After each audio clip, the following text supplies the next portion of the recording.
ချမမင်္ဂလာပါမစပင်ကဘယ်လိုပုံစံလေးလှုပ်ရှင်လဲဒီရချင်တာလို့ပြောတယ်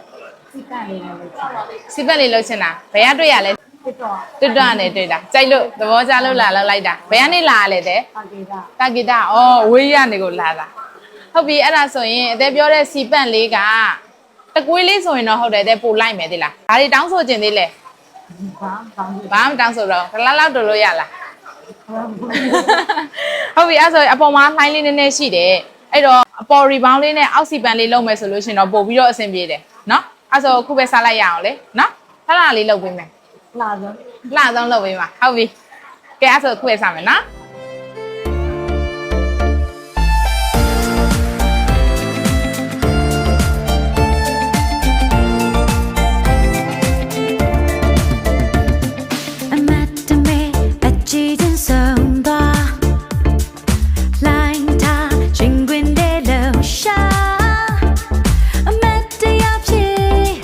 Touch him.